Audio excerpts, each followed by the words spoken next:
Okay, so I think the video has started. Well, let me confirm that by looking at the time. Okay, so there's a pause button and there's a stop button, so it means video has started. So this is going to be my first video to see how well this phone can record, or if I can use this phone as my, or you can say as a device to shoot videos that can be uploaded to YouTube. Okay, so yesterday I went to a book fair that was held in Delhi from I think 5th to 13th of January 2019. Today being 13th of January is the last day, so I'm gonna tell you what books I bought from there yesterday. I actually like to read a lot. Actually, I don't read a lot, but I like to read a lot, and I love books very much. For most part of my life, the most amount that I have invested in is books. So I'm going to show you what books I have bought from yesterday when I went to Pragati Maidan, where the book fair was organized. It's called International Book Fair. So I bought a few books from there, and I'm gonna show you those books. I don't know if it's a front camera, so I don't know if the image will be flipped and you will be able to read it, but I'm gonna read out for you so you have a look at it. This is the front of the book, and this is the rear side of the book. So what is this book about? Okay, so it is a book with the title Hindu Rites, Rituals, Customs and Traditions. So why I like this book is because this book answers some questions about Hindu religion, which is basically based in India, is very much like mystery to most people. And the reason for that is most people don't understand Hinduism. And it won't be wrong to say that even most Hindu people don't really understand and appreciate what Hinduism really is. So this book has a lot of questions that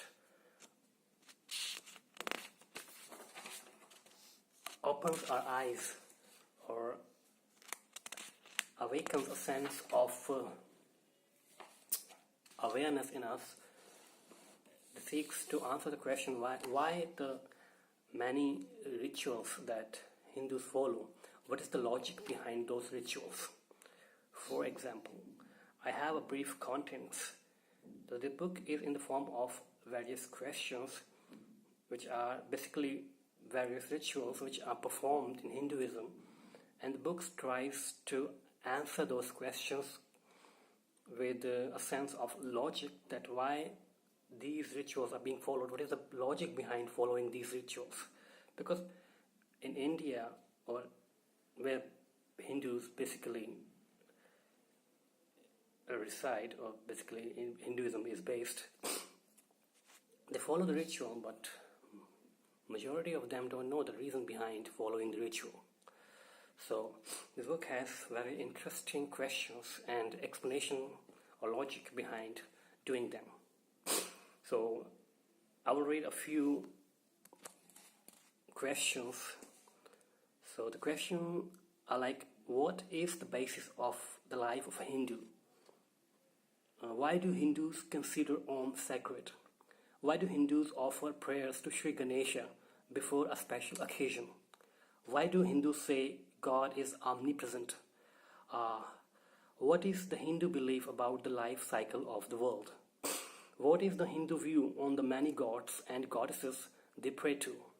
What is the basis of Hindu religious thought? What is the Hindu belief about the Navagraha, or the 9 planets? What is the significance of the many incarnations of gods? What is the significance of making offerings to Shiva and the Shiva Linga? What is the significance of Shalagram for Hindus? Why do Hindus specially revere Hanuman? Why do Hindus pursuing music and learning revere Ma Saraswati? Why do Hindus working with machinery revere Vishwakarma? Why do Hindus fear the influence of Shanidev in their lives? How did Lord Mahavir influence Hindu thought? How did Gautama Buddha influence Hindu thought? What was the influence of Guru Nanak Dev and his successors on Hindu thought? What is the difference between the national and Hindu calendars? Why do Hindus hold Yama in fear and awe? Why do Hindus hold nature in great reverence? Why do Hindus consider the Ganga holy and worthy of reverence? Why do Hindus greatly revere the sun? Why do Hindus hold the moon in special reverence? Why do Hindus revere trees? Why do Hindus consider the peepal tree holy? Why do Hindus consider Tulsi the most sacred plant? Why do Hindus consider the cow sacred? What is the Hindu attitude towards animals? Why do Hindus consider the human form of life most valuable?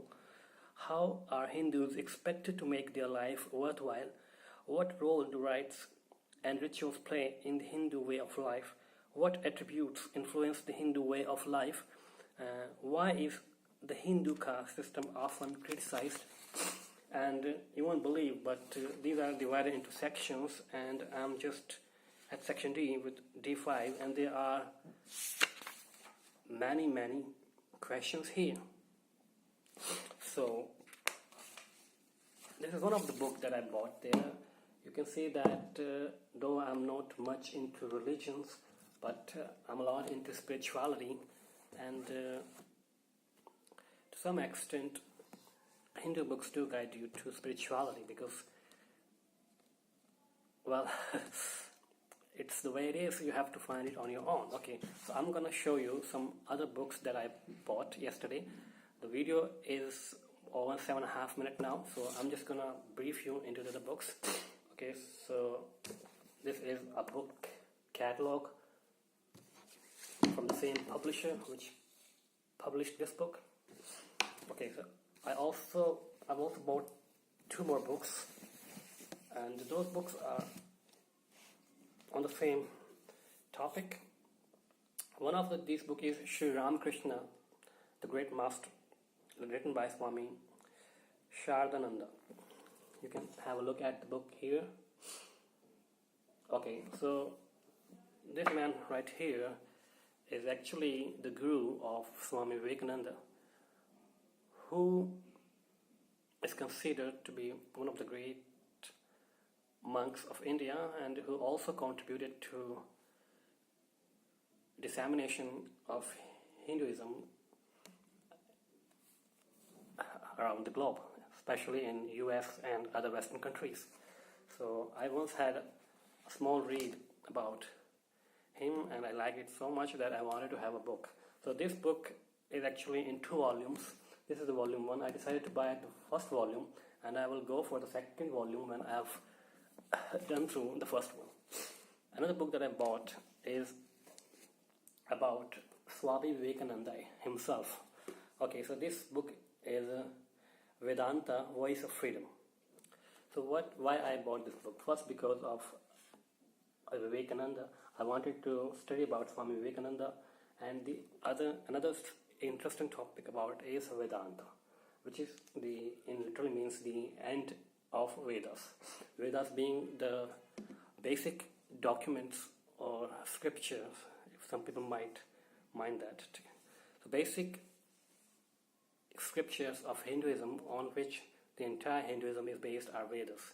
But it is really difficult to understand those things directly. So what I try to do is touch them indirectly, so by taking help of someone as intelligent, wise and noble as Swami Vivekananda himself, so that I can go through the topic gradually and build my level so that eventually I'm able to understand it directly. So an indirect approach to learning.